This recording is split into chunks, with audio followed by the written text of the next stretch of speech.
Hello friends, अस्सलाम वालेकुम। Welcome to my YouTube channel kitchen with Maham. तो दोस्तों, आज मैं आप लोगों के लिए बहुत ही मज़ेदार सी रेसिपी लेकर आई हूँ। आज हम बनाने के लिए जा रहे हैं कोंडे की मीठी टिक्कियाँ।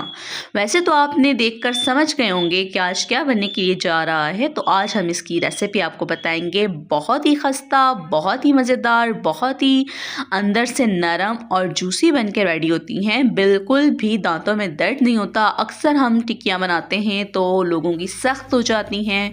सख्त होने की क्या वजह होती है, उसके अंदर क्या क्या चीज़ें ऐड करनी चाहिए, क्या क्या नहीं करनी चाहिए और किस तरीके से बनाना चाहिए, बहुत ही सिंपल मेथड के साथ हम आपको आज कोंडे की टिक्कियाँ बनाना सिखाएंगे। तो चलते हैं रेसिपी की तरफ। मैदा लिया है मैंने तकरीबन 4 कप और चीनी ली है मैंने 2 कप, मतलब आधी लेनी है ना। और सूजी ली है मैंने 1 कप। ये है पिसा हुआ खोपरा और मैंने ली है छोटी इलायची। छोटी इलायची मैंने 10 से 12 लेकर उसको अच्छी तरीके से मैंने कूट लिया है। इस तरीके से ना। अगर आपके पास इलायची पाउडर है तो भी आप यूज़ कर सकते हैं। अगर आपके पास साबुत इलायची है तो आप इस तरीके से कूट कर उसका पाउडर बना सकते हैं। ये मैंने लिए है सफ़ेद तिल। सफ़ेद तिल भी आप अपनी हिसाब से, अपनी मर्ज़ी से शामिल कर सकते हैं। और लिया है मैंने कुकिंग ऑयल। अगर आप चाहें तो कुकिंग ऑयल के बदले आप घी भी ले सकते हैं, देसी घी भी ले सकते हैं, डाल्डा घी भी ले सकते हैं और कुकिंग ऑयल भी ले सकते हैं। और इस कप के हिसाब से मैंने नाप किया है सारा। और इसी कप में मैंने 1 कप दूध लिया है। दूध है हमारा नीम गर्म, ना ही ज़्यादा गर्म है और ना ही ठंडा।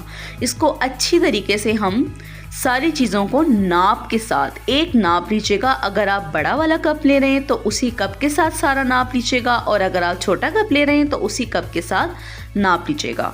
अब जो हमने 2 कप चीनी ली थी तो उसको हम इसके अंदर शामिल कर देते हैं। अच्छा, मुझे साबुत चीनी सही लगती है तो मैंने साबुत चीनी ही इसके अंदर शामिल कर दी। काफ़ी लोगों को साबुत चीनी पसंद नहीं होती तो वो इसका पाउडर भी बना के ऐड कर सकते हैं। और दूसरी बात, जिसको चीनी कम पसंद है वो इसके अंदर कम चीनी भी शामिल कर सकते हैं, वरना 4 कप के हिसाब से 2 कप चीनी हाफ जो होती है ना वो ठीक रहती है। लेकिन जो कम मीठा खाते हैं वो इससे कम कर सकते हैं। अच्छा, इसके अंदर मैंने सूजी और चीनी शामिल कर दी। तो अब पिसा हुआ खोपरा मैं इसके अंदर शामिल करूंगी।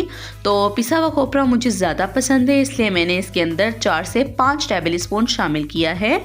और इसके अंदर हम शामिल कर देंगे इलायची पाउडर। इलायची पाउडर तकरीबन 1 टेबल स्पून मैंने बना लिया था और 1 टेबल स्पून इसके अंदर इलायची पाउडर शामिल किया है। ये है हमारे पास सफ़ेद तिल। सफ़ेद तिल आपको पता है कितने ही फ़ायदेमंद होते हैं, ये तो लाजमी खाने चाहिए। तो इस वजह से मैंने इसके भी 3 से 4 टेबल स्पून भर के डाल दिए हैं। और ये है हमारे पास कुकिंग ऑयल। जी फ्रेंड, इसके अंदर हमने जितनी भी चीज़ें शामिल की हैं, तकरीबन मैदा है, चीनी है, सूजी है, छोटी इलायची वगैरह A to Z जो भी हमने इसके अंदर चीज़ें शामिल की हैं ना, तो हम इन सब चीज़ों को अच्छी तरीके से हाथों की मदद से मिक्स कर लेंगे। सारी चीज़ों को, जितने भी हमने पाउडर इसके अंदर शामिल किए हैं, उसके बाद हम इसके अंदर शामिल कर देंगे कुकिंग ऑयल। ना मैंने आपको पहले भी बताया, आप शामिल कर सकते हैं कुकिंग ऑयल भी, आप इसके अंदर देसी घी भी शामिल कर सकते हैं, आप इसके अंदर डाल्डा घी भी शामिल कर सकते हैं, कोई इशू नहीं है। बस आपने एक चीज़ का ख्याल करना है कि आपको जितनी आपने सामान लिया है ना, 1 कप लिया है, 2 कप मैदा लिया है, जितना भी सामान लिया है, अगर आपने 2 कप मैदा लेना है तो हाफ कप ऑयल डालना है, बिल्कुल कम। और अगर आपने 4 कप मैदा लिया है तो 1 कप ऑयल डालना है। अगर आपने ऑयल ज़्यादा कर दिया तो भी टिक्कियाँ टूट जाएंगी, और अगर आपने दूध ज़्यादा कर दिया इसके अंदर तो भी टिक्कियाँ टूट जाती हैं। तो आपने इस तरीके के साथ ऑयल को भी अच्छी तरह मर्ज कर लेना है इसके अंदर। सारी चीज़ें एक साथ आपने इस तरीके से हाथों के साथ मसलना है। इसको जितना अच्छा मसल सकते हैं उतना मसलें। और इसको इस तरीके से मसलने के बाद अब हम इसका आटा गूंदेंगे। जिस तरीके से आटा गूंदते हैं ना, उस तरीके से हम इसको दूध की मदद के साथ, जो हमारे पास नीम गर्म दूध है उसके साथ हम इसको आटे की तरह गूंद लेंगे। तो दोस्तों हम इसको अच्छी तरीके से मिक्स करेंगे और इसको हम इस तरह से गूँधेंगे जिस तरह से हम आटा गूँधते हैं। एक और बात मैं आपको बताती चलूँ, ये हमने सख्त गूँधना है ना, मतलब इतना नरम नहीं गूँधना और इतना पत्थर टाइप भी नहीं गूँधना, लेकिन इसको हम जो नॉर्मल रूटीन में आटा गूँधते हैं, रोटी का आटा जो होता है उससे सख्त गूँधना है ना। तो इस तरीके से गूँधना है कि हमारी टिक्कियाँ अच्छी बने और ना ज़्यादा सख्त हो ये आटा और ना ही नरम हो, नॉर्मल हो। और इसको तकरीबन मैंने रखा है आधा घंटा, आप चाहें तो आधा घंटा ठीक है, नहीं तो 15 मिनट के बाद भी आप बना सकते हैं। तकरीबन इसको आधा घंटा रेस्ट देना बहुत ज़रूरी होता है। उससे क्या होता है, आपका आटा बहुत अच्छा हो जाता है, नरम हो जाता है, सॉफ्ट भी हो जाता है और इसके अंदर जो हमने चीज़ें शामिल की होती हैं वो अच्छी तरीके से इसके अंदर मिक्स भी हो जाती हैं। तो दोस्तों अब हम अच्छी तरह से इसको दोबारा गूँध लेंगे। आप देख सकते हैं जितना भी हमारा जो आटा था ना वो अच्छी तरीके से सेट हो गया है। अब हम इसका पेड़ा बनाएंगे, जैसे हम रोटी के लिए पेड़ा बनाते हैं उस तरीके से हम पेड़ा बनाएंगे, लेकिन हम इसको थोड़ा बड़ा बनाएंगे क्योंकि हमने टिक्कियाँ जो बनानी है वो आपके ऊपर डिपेंड करता है। अगर आपको पतली सी टिक्कियाँ पसंद है तो पतली बनाएं। वैसे इसकी थोड़ी सी मतलब मोटी होती है टिक्की, कि इतनी पतली भी नहीं होती है, थोड़ी सी मोटी होती है। और इस तरीके से हम इसको पेड़े को रखेंगे और इसके साथ हम ऑयल लगाएंगे। ऑयल लगाने के बाद हम इसको बेलेंगे।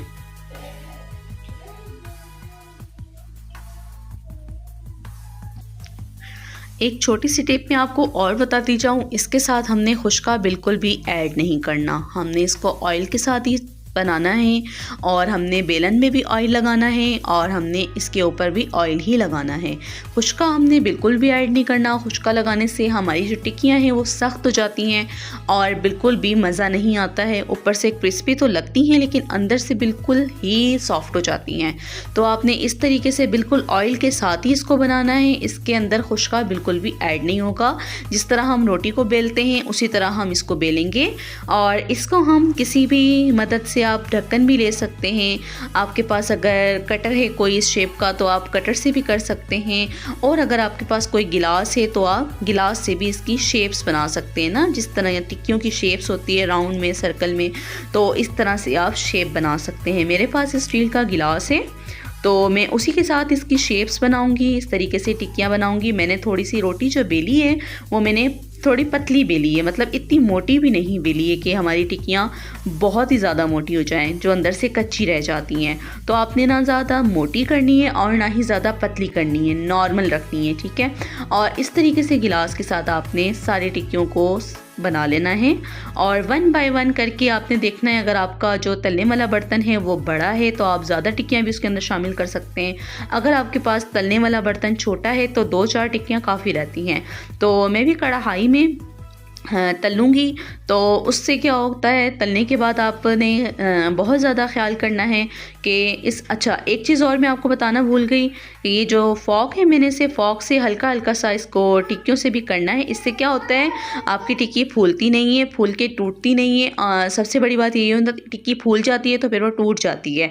कढ़ाई में हम ऑयल को अच्छी तरीके से गर्म कर लेंगे, उसके अंदर हमने ये टिक्कियाँ शामिल करनी है। आप देख सकते हैं इस तरीके से ऑयल के साथ जाके वो चिपक नहीं गई हैं। जैसे जैसे वो पकती जाएंगी ये टिक्कियाँ खुद ब खुद ऊपर आ जाएंगी। नीचे से जैसे ही हल्का सा गोल्डन ब्राउन सा कलर होगा, आपने टिक्की को पलटा कर देना है और बहुत ही एहतियात से करना है, क्योंकि जब ऑयल में हम ये टिक्कियाँ डाल देते हैं तो ये बहुत ही ज़्यादा सॉफ्ट हो जाती हैं ना, बहुत ही ज़्यादा।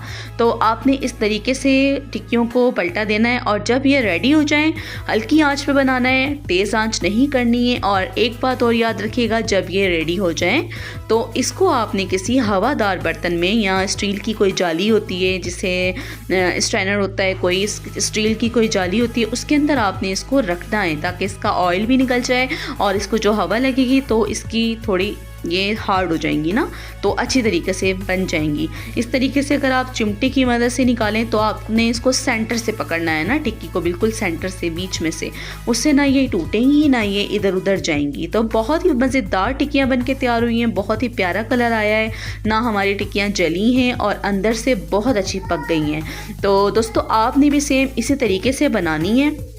इंशाल्लाह आपको बहुत मज़े की रेसिपी लगेगी।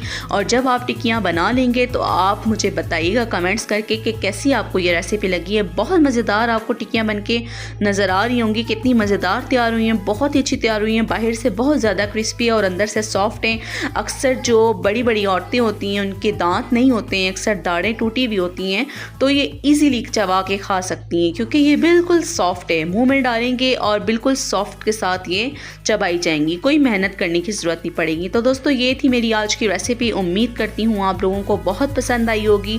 तो दोस्तों इसी तरह मेरी रेसिपी को पसंद करने के लिए बहुत बहुत शुक्रिया आपका। दुआओं में याद रखिएगा, वीडियो को लाइक कीजिएगा, चैनल को सब्सक्राइब कीजिएगा। तो मिलते हैं नेक्स्ट वीडियो में, तब तक के लिए किचन विद माहम को दीजिए इजाज़त। अल्लाह।